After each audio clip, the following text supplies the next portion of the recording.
Hello friends, welcome है आप सभी का हमारे यूट्यूब चैनल में। तो फ्रेंड्स, आज हम इंडियन इकोनॉमी के कुछ महत्वपूर्ण क्वेश्चंस के बारे में बात करने वाले हैं जो कि सभी कॉम्पिटेटिव एग्जाम्स के लिए बहुत ही ज़्यादा इंपॉर्टेंट है। तो फ्रेंड्स, अगर आप किसी भी कॉम्पिटेटिव एग्जाम्स की तैयारी कर रहे हैं तो इस वीडियो को एंड तक जरूर देखिएगा। और खास करके ये वीडियो उन लोगों के लिए है जो लोग सी टेट, टेट और नेट की तैयारी कर रहे हैं। ये वीडियो खास करके उन लोगों के लिए, तो प्लीज़ इस वीडियो को एंड तक जरूर देखिएगा।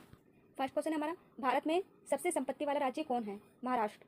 भारत का कितना प्रतिशत आबादी कृषि उद्योग पर निर्भर है? 58.9%। राष्ट्रीय पदार्थ से सकल लाभ में कितना प्रतिशत कृषि उद्योग का योगदान है? 17.5%। जीडीपी के आधार पर भारत का स्थान है 7वां। पीपीपी परचेजिंग पावर पैरिटी के आधार पर भारत का स्थान है 3रा। जीडीपी पर कैपिटा के आधार पर सबसे पहले स्थान पर कौन सा देश है? कतर। भारत में उच्चतम मानव विकास सूचकांक एचडीआई किस राज्य में है? केरल। निम्न में से कौन सा देश में मिश्रित अर्थव्यवस्था है? भारत।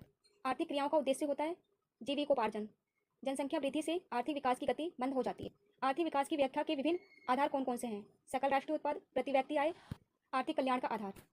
मानव विकास सूचकांक में भारत का क्या स्थान है? 126। पहला मानव विकास सूचकांक किस अर्थशास्त्री ने तैयार किया था? महबूब उल हक ने। निम्नलिखित में से प्राथमिक क्षेत्र किसे कहा जाता है? कृषि क्षेत्र को। शिक्षक द्वारा अपने पुत्र को पढ़ाना कौन सी क्रिया है? अनार्थिक और आर्थिक दोनों ही। भारत सरकार का केंद्रीय बैंक कौन है? Reserve bank of India. राष्ट्रीय विकास परिषद का अध्यक्ष कौन होता है? प्रधानमंत्री। किस आधार के आगमन के बाद सूचना, शिक्षा एवं ज्ञान सर्वसुलभ हो गया है? कंप्यूटर। व्यावसायिक बैंक का राष्ट्रीयकरण कब किया गया था? 1969 में। अंतर्राष्ट्रीय व्यापार संबंधी नियमों को निर्धारित करने वाली संस्था कौन है? विश्व बैंक। भारत में योजना आयोग का गठन कब किया गया था? 15 मार्च 1950 में। बिहार के किस जिले का प्रति व्यक्ति आय सर्वाधिक है? पटना। लीची का विश्व में सबसे बड़ा उत्पादक देश कौन सा है? भारत। निम्न में से कौन सा भारतीय राज्य गरीबी के कुचक्र का शिकार है? बिहार। भारत में राष्ट्रीय आय की गणना के लिए सर्वमान्य प्रमाणित संस्था है केंद्रीय सांख्यिकी संगठन। भारत में वित्तीय वर्ष कहा जाता है 1 अप्रैल से 31 मार्च तक। तीसा की भयानक आर्थिक मंदी से उबारने के लिए किसने सुझाव दिया था? प्रोफेसर केन्स ने। तीसरा भयानक आर्थिक मंदी की अवधि क्या थी? 1929 से 1933 तक। उत्पादन एवं आय गणना विधि आर्थिक दृष्टिकोण से सहज वैज्ञानिक व्यवहारिक होता है। गरीबी के कुचक्र को किसने परिभाषित किया है? रैगनर नकर्स ने। अर्थशास्त्र किसकी रचना थी? चाणक्य। राष्ट्रीय आय समिति का गठन किस वर्ष हुआ था? 1949 में। हमारे देश में किस मुद्रा को वैधानिक मान्यता प्राप्त है? पत्र मुद्रा। कौन विधि ग्राम मुद्रा है? 10 रुपये का नोट।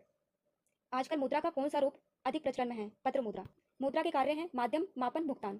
किस धातु का मुद्रा के रूप में सर्वाधिक उपयोग हुआ है? चांदी और सोना। कौन साख का आधार है? विश्वास, चुकाने की क्षमता, ऋण की अवधि। बांग्लादेश की मुद्रा का क्या नाम है? टका। किसने कहा था कि कर्ज जमा की संतान है और जमा कर्ज की संतान है? केन्स ने। कौन प्लास्टिक मुद्रा के रूप में प्रचलित है? एटीएम।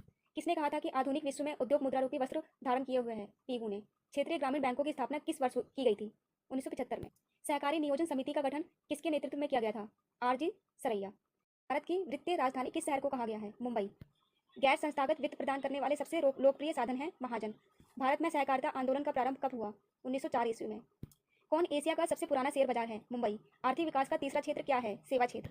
राष्ट्रीय ग्रामीण रोजगार गारंटी योजना किस महापुरुष के नाम पर है? महात्मा गांधी। स्वर्ण जयंती शहरी रोजगार योजना किस वर्ष शुरू की गई थी? 1997 में। एक अर्थव्यवस्था की आधार संरचना का निर्माण होता है कृषि द्वारा, उद्योगों द्वारा, सेवाओं द्वारा। भारत को किस उद्योग के क्षेत्र में अधिक सफलता मिली? Computer software. आर्थिक सुधार संबंधी नवीन आर्थिक नीति कार्यक्रम कब शुरू हुआ? जुलाई 1991 में। पार्ले ग्रुप के थम्स अप नामक ब्रांड को किस बहुराष्ट्रीय कंपनी ने खरीद लिया था? Coca Cola. भारतीय बहुराष्ट्रीय कंपनी है डाबर। भारत में वैश्वीकरण की प्रक्रिया कब शुरू हुई? 1991 में। उपभोक्ता आंदोलन का प्रवर्तक किसको माना जाता है? राल्फ नादर को। उपभोक्ता अधिकार दिवस कब मनाया जाता है? 15 मार्च को। उपभोक्ता जागरूकता आंदोलन की शुरुआत किस देश में हुई थी? इंग्लैंड में। उपभोक्ता अधिकारों की घोषणा किस देश में हुई थी? संयुक्त राज्य अमेरिका में। बिहार में सेवा का अधिकार किस वर्ष लागू हुआ? 2011 में। अंतर्राष्ट्रीय मानकीकरण संगठन आईएसओ का मुख्यालय कहाँ है? जेनेवा में। संयुक्त राष्ट्र संघ ने किस वर्ष उपभोक्ता के अधिकारों एवं सुरक्षा के लिए सिद्धांत निर्धारित किए थे? 1985 में। मानवाधिकार आयोग की स्थापना कब हुई? 1993 में। भारत में राष्ट्रीय उपभोक्ता दिवस कब मनाया जाता है? 24 दिसंबर को। कौन भोज्य पदार्थों की शुद्धता की गारंटी देता है? 1 मार्क। भारत में उपभोक्ता संरक्षण अधिनियम की घोषणा कब हुई? 1986 में। भारत के कौन से 2 राज्य खनिज तेल के अग्रणी उत्पादक हैं? असम एवं गुजरात। भारत में तेल और प्राकृतिक गैस निगम ओएनजीसी का मुख्यालय कहाँ स्थित है? देहरादून में। भारत में बड़ी इलायची का अधिकतम उत्पादन किस राज्य में होता है? सिक्किम में। भारत में कौन सा राज्य काली मिर्च का सबसे बड़ा उत्पादक है? केरल। भारत में सबसे अधिक उपयुक्त अनाज है चावल है। भारत में किस राज्य में आर्द्र कृषि होती है? केरल। कौन सा राज्य काजू का सबसे बड़ा उत्पादक है? केरल। किस राज्य में ज्यादा चाय के बागान है? असम। किस फसल के लिए भारत का कृषि क्षेत्र सबसे अधिक है? चावल।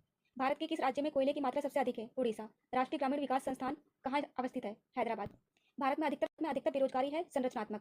वर्ल्ड डेवलपमेंट रिपोर्ट किसका वार्षिक प्रकाशन है? आईबीआरडी का। मानव विकास सूचकांक किस अर्थशास्त्री की देन है? महबूब उल हक। राज्य स्तरीय मानक विकास रिपोर्ट जारी करने वाला प्रथम राज्य है मध्य प्रदेश। बंद अर्थव्यवस्था से आप क्या समझते हैं? आयात निर्यात बंद। भारत में प्रचलन बेरोजगारी सामान्यतः दिखाई देती है कृषि क्षेत्र में। भारत के किस राज्य में गरीबों का प्रतिशत सबसे अधिक है? उड़ीसा। भारतीय अर्थव्यवस्था के उदारीकरण का अग्रदूत किसको कहा गया है? डॉक्टर मनमोहन सिंह को। किसी अर्थव्यवस्था में क्षेत्रों को सार्वजनिक और निजी में किस आधार पर वर्गीकृत किया जाता है? उद्यमों का स्वामित्व। भारत की राष्ट्रीय आय में सर्वाधिक योगदान है सेवा का। देश में राष्ट्रीय न्यायाधीश की स्थापना कब हुई? 1950 में। निम्न में से किस राज्य की प्रति व्यक्ति आय सबसे अधिक है? गोवा। भारत में राष्ट्रीय आय की गणना में किस विधि का प्रयोग किया जाता है? आय विधि, उत्पत्ति गणना विधि। हिंदू वृद्धि दर किससे संबंधित है? राष्ट्रीय आय से। भारत में राष्ट्रीय आय समांकों का आंकलन किसके द्वारा किया जाता है? केंद्रीय सांख्यिकी संगठन। आर्थिक विकास की बेहतर माप कौन सी है? प्रति व्यक्ति आय। देश के लिए राष्ट्रीय आय का पहला अनुमान किसने तैयार किया था? दादा भाई नौरोजी ने। प्रति व्यक्ति आय निकालने के लिए राष्ट्रीय आय को भाग दिया जाता है देश की कुल आय से। कौन सा क्षेत्र भारत के सकल घरेलू उत्पाद को सर्वाधिक योगदान देता है? तृतीय क्षेत्र। मुद्रा स्वयं मुद्रा का निर्माण करती है, यह परिभाषा किसने प्रस्तुत की? क्रोमर ने। ग्रेसम का नियम किससे संबंधित है? मुद्रा के प्रचलन से। तो फ्रेंड्स आज हमने इंडियन इकोनॉमी के 100 क्वेश्चन के बारे में बात करी है। तो फ्रेंड्स अगर आपको ये वीडियो अच्छी लगी हो तो वीडियो को लाइक करिए एंड ज़्यादा से ज़्यादा सब्सक्राइब करिए, ताकि मैं आगे भी ऐसी वीडियो लेके आती रहूँ और आपके पास सबसे पहले नोटिफिकेशन पहुंचती रहे। तो thanks for watching this video. मिलते हैं फ्रेंड्स नेक्स्ट वीडियो में, तब तक के लिए बाय बाय।